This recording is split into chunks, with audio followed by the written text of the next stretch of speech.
Bonjour les futurs experts, j'espère que vous allez bien. Je vous retrouve aujourd'hui pour une mise en application. Nous allons voir comment construire les documents de synthèse. Vous êtes prêts? C'est parti!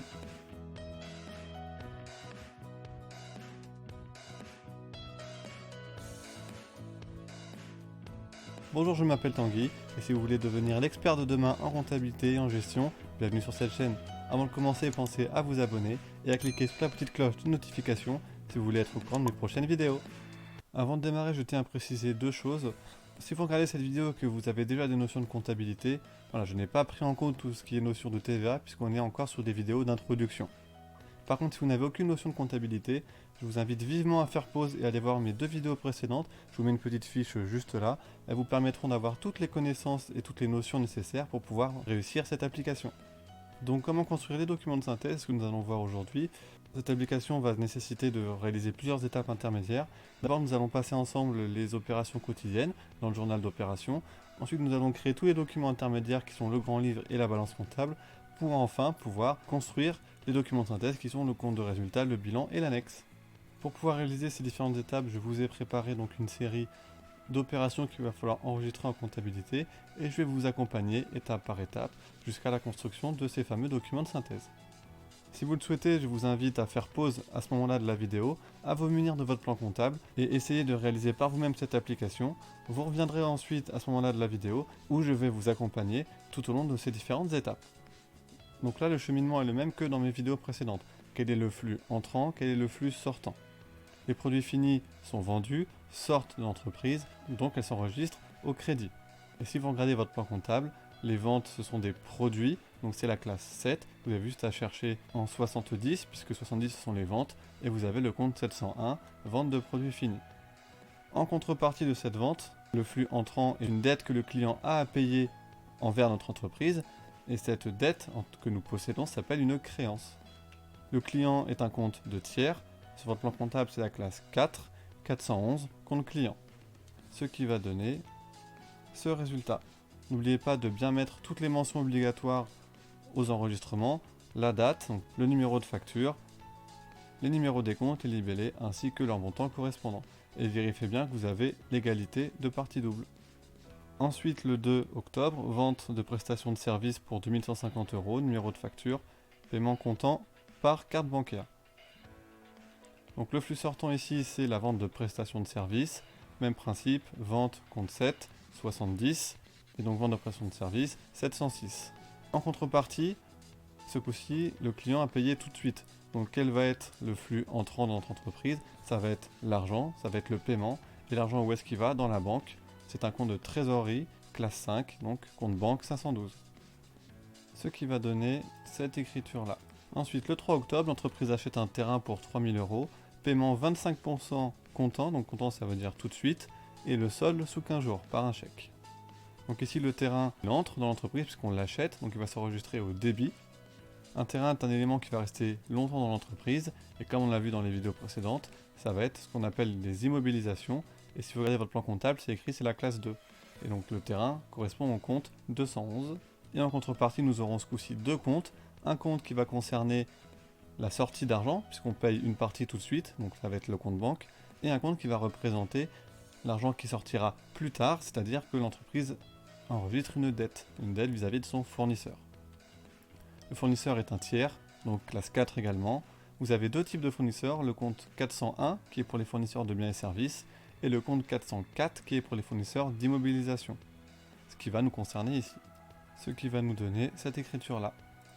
La valeur du terrain est bien de 3000 €. On a payé tout de suite comptant 750, ce qui correspond à 25% de 3000, et le reste sera à payer plus tard, donc on a une dette à payer vis-à-vis de notre fournisseur d'immobilisation. Et si on fait 750 plus 2750, on a bien 3000, on a bien notre égalité. Et n'oubliez pas évidemment le numéro de facture correspondant. Donc je vais continuer à en faire quelques-unes avec vous, et après on va accélérer, sinon la vidéo va durer beaucoup trop longtemps. Le 4 octobre, achat de fournitures administratives pour 225 €, paiement en espèces. Donc là, les fournitures administratives, ce n'est pas quelque chose qui va rester longtemps dans l'entreprise, donc ça ne va pas être une immobilisation, ça va être une dépense classique. Donc c'est un achat, classe 6, 60. Vous descendez un petit peu, vous avez le compte 606, achat non stocké de matières et de fournitures, et finalement le 606.4, achat de fournitures administratives. Quel est le flux sortant? Ça va être les espèces.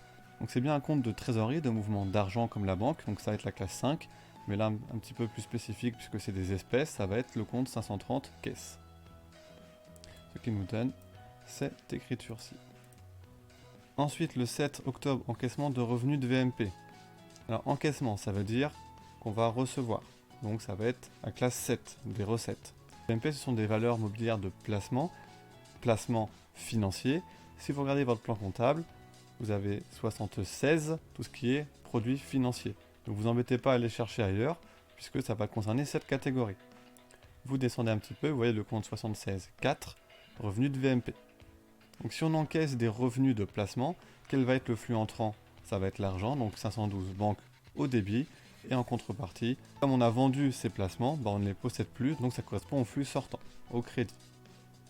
Ce qui nous donne cette écriture ici, voilà, tout simplement.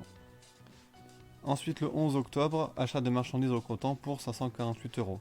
Alors faites attention, puisque nous avons l'opération du 1er octobre avec un paiement sous 7 jours. Ça veut dire que vous allez recevoir le paiement du client le 8, soit avant que vous ayez la facture d'achat des marchandises. Et en comptabilité, il faut enregistrer les choses dans l'ordre chronologique. Donc le 8 octobre, vous devez enregistrer le paiement de votre client.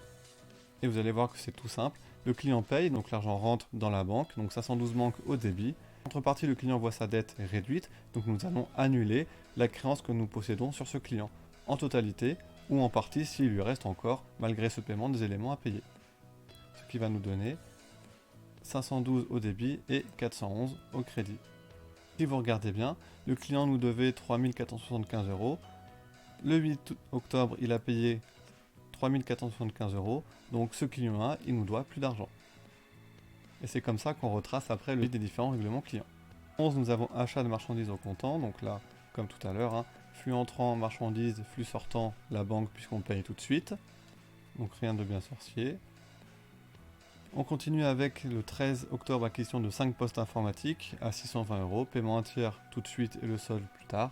Postes informatiques, ce sont des éléments qui vont être utilisés longtemps par l'entreprise. Donc là, ce n'est pas un compte 6, c'est un compte 2, un compte d'immobilisation.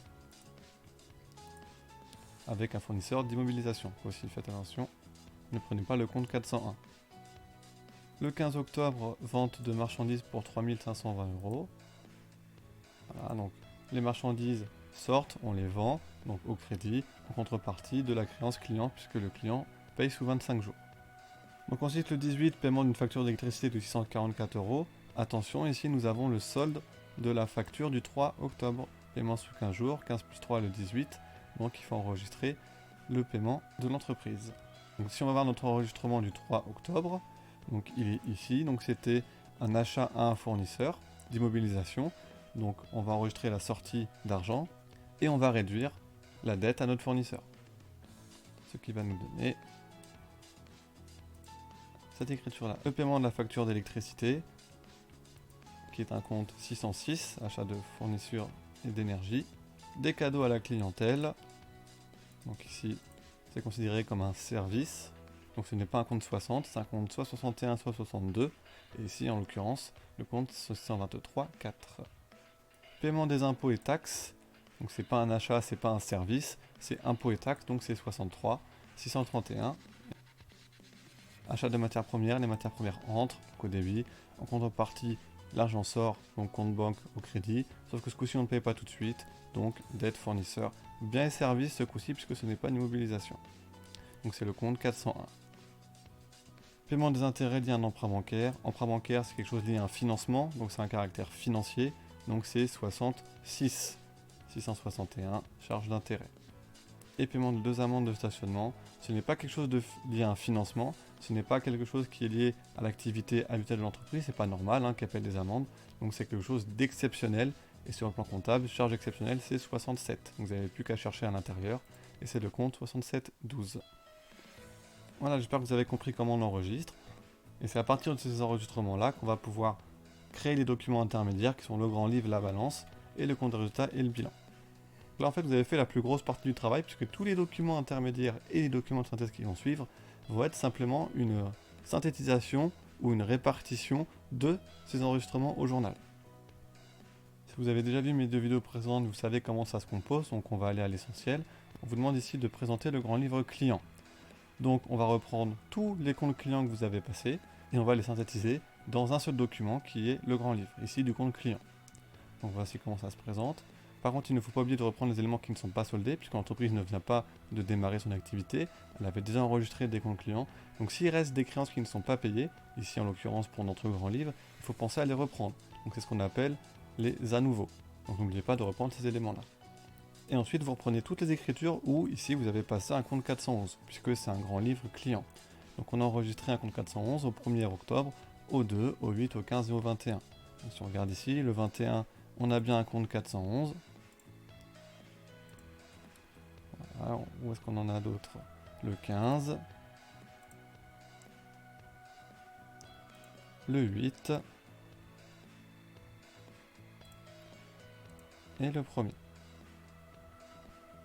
Donc, le 1er octobre, donc on avait passé une facture de vente, donc le journal de vente, la facture avec son numéro, le libellé de l'opération et le montant enregistré et le solde. Le 2 octobre, qui ici correspond à la deuxième facture de vente. Donc en fait, le 2 octobre, on a reçu la facture en même temps que le paiement du client.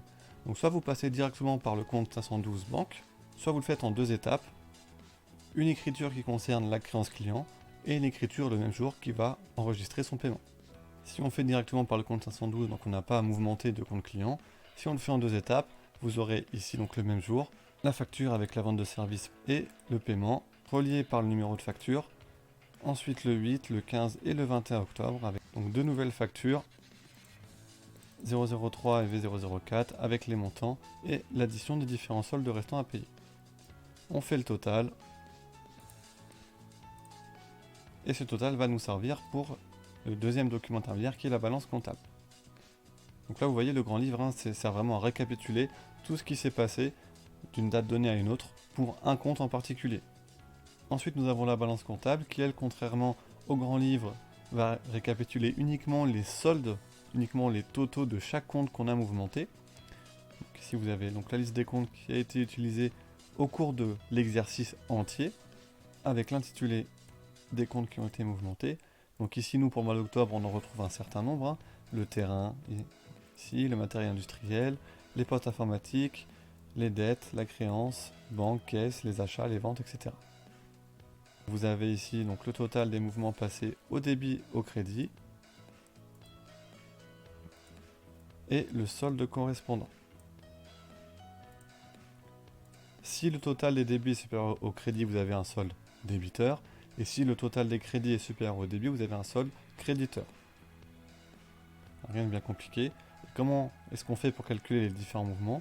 Si on prend par exemple le compte banque, il faut tout simplement, pour faire le même travail qu'on a fait tout à l'heure, vous reprenez tous les comptes banques que vous avez mouvementés depuis le début de l'exercice, donc janvier, février, mars, avril, etc., plus octobre, novembre, décembre. Donc sinon on va rajouter ce qu'on a passé au mois d'octobre, 2150, plus 700, 700 ici, plus 3475, etc., etc. Donc on reprend tout ce qu'on a passé, on additionne, et ça va se retrouver ici.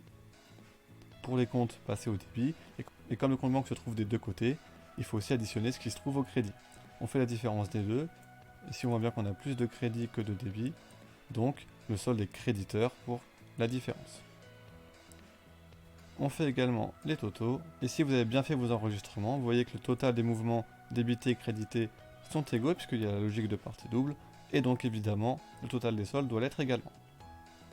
Vous voyez, hein, c'est juste un récapitulatif. Ce qui va nous intéresser ici, maintenant qu'on sait qu'on a l'égalité, qu'on a bien fait notre travail d'enregistrement, qu'il n'y a pas d'erreur dans notre comptabilité, ça va être la colonne solde. Pourquoi? Parce que c'est ces montants-là qu'on va reprendre dans nos documents de synthèse, dans le compte de résultat et dans le bilan.